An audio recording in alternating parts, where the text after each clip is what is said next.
Dear viewers, welcome to our YouTube channel. अगर आपने हमारे चैनल को सब्सक्राइब नहीं किया तो अभी से हमारे चैनल को सब्सक्राइब कर दें, बेल आइकन को क्लिक कर दें, वीडियो को लाइक कर दें और हमारी वीडियो पे एक अच्छा सा कमेंट लाजमी कीजिएगा। आज की हमारी मोटिवेशन स्टोरी का टाइटल है मेहनत का सिला। स्टोरी की थ्योरी की तरफ चलते हैं। सेकेंडरी स्कूल में दो लड़के हामिद और अलीम पढ़ते थे। वो 9वीं जमात के तालिब इल्म थे। वो दोनों बहुत अच्छे दोस्त और हम जमात भी थे। हामिद की वालदा स्कूल में इन दिनों दोनों की क्लास टीचर थी और अली के वालिद स्कूल के प्रिंसिपल थे। हामिद को पढ़ने में कोई दिलचस्पी नहीं थी, मगर अलीम को पढ़ने लिखने का बहुत शौक था। वो दिल लगाकर दिन रात मेहनत करता था। हामिद ना होमवर्क करता था और ना इम्तिहानात की तैयारी करता था। उसकी वालदा उसका होमवर्क दूसरे बच्चों से करवाती थी और उसे सारा पेपर भी बताती थी, मगर अलीम के वालिद इसकी कोई मदद नहीं करते। इसके साथ भी बाकी बच्चों की तरह पेश आते थे। अलीम और प्रिंसिपल साहब हामिद और उसकी वालदा की चालाकियों से अच्छी तरह वाकिफ थे, मगर इस बारे में किसी से कुछ नहीं कहते थे। 9वीं जमात इख्तिताम को पहुंचने वाली थी। हर बार की तरह मिड टर्म के इम्तिहानात में अलीम ने बहुत मेहनत की और हामिद ने सिर्फ वक्त ज़ाया किया। फिर भी हामिद की फर्स्ट पोजीशन आ गई और अलीम की कोई पोजीशन नहीं आई। इस बार अलीम रो कर अपने वालिद के सामने शिकायत करने लगा कि आखिर मेरी मेहनत का सिला क्यों नहीं मिलता है।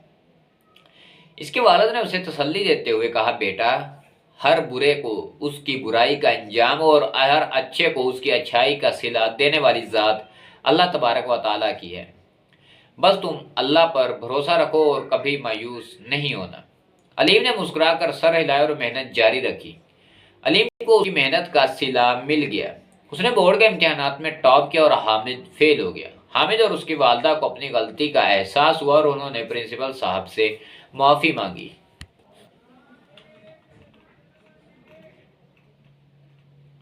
जैसे जैसे जश्न आज़ादी का दिन करीब आ रहा था, छोटे बड़ों खसूसन बच्चों का जोशो खरोश बढ़ता जा रहा था। हर गुजरते दिन के साथ उस सोहनी धरती की सजावट और खूबसूरती में इजाफा हो रहा था। अपने गली मोहल्ले को सब्ज हलाली परचमों और रंग बिरंगी झंडियों से सजाते वक्त मासूम बच्चों के चेहरों की जो खुशी काबिले दीद है। बाजारों में लोगों की महंगाई के बावजूद खरीदारी इस बात का सबूत है कि इन्हें वतन से कितनी मोहब्बत है। गुज़श्ता कई सालों की तरह इस मर्तबा भी घर में बच्चों का जोर शोर जारी था। 14 अगस्त आने में सिर्फ 2 दिन बाकी थे और वो सब बड़ी फुर्ती से घर के सहन में बंदी लड़ियों और झंडियां लगाने में मसरूफ थे। शदीद गर्मी के बावजूद वो बहुत हिम्मत और मोहब्बत के साथ यौम आज़ादी मनाने की तैयारी कर रहे थे। हमजा के अब्बू ने बच्चों के पुरजोर इसरार पर बहुत से झंडे, ढेर सारी झंडियों के पैकेट, खूबसूरत चमकदार बीज और साइकिलों पर लगाने के लिए कौमी परचम स्टिकर ला कर दिए। सब बहन भाइयों ने अपने पूरे हफ्ते की पॉकेट मनी इकट्ठी ले ली और इस रकम से भी सजावट का सामान खरीद लाए। भैया मैं ये झंडियाँ ले लूँ? हमजा की छोटी बहन अलीना ने नीचे गिरी हुई खराब झंडियों की तरफ इशारा करते हुए पूछा। हाँ ले लो, हमजा ने उसकी तरफ देखते हुए बगैर जवाब दिया। दादा जान काफ़ी देर से बच्चों को देख रहे थे।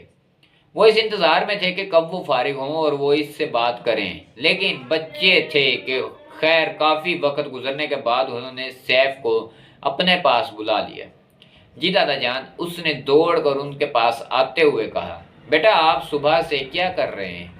उन्होंने प्यार से पूछा तो सैफ ने जवाब दिया, दादाजी हम जश्न आज़ादी की तैयारी कर रहे हैं। इतने में दूसरे बच्चे भी इनके पास आकर बैठ गए।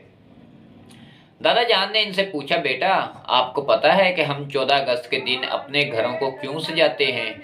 अलीना ने कहा, क्योंकि इस दिन कायदे आजम ने पाकिस्तान बनाया था। दादा जान मुखातिब हुए, शाबाश, क्या आपको पता है कि मुसलमानों ने अपना अलहदा मुल्क क्यों बनाया? बच्चे खामोश रहे तो वो बोले, चलो मैं आपको बताता हूँ। हिंदुस्तान में अंग्रेज, सिख और हिंदू मुसलमानों को बहुत तंग करते थे और वो उन पर जुल्म और सितम किया करते थे। اس وقت ہمارے قومی شاعر اور مفکر علامہ محمد اقبال نے ان کے لیے ایک الگ ملک بنانے کا خیال پیش کیا۔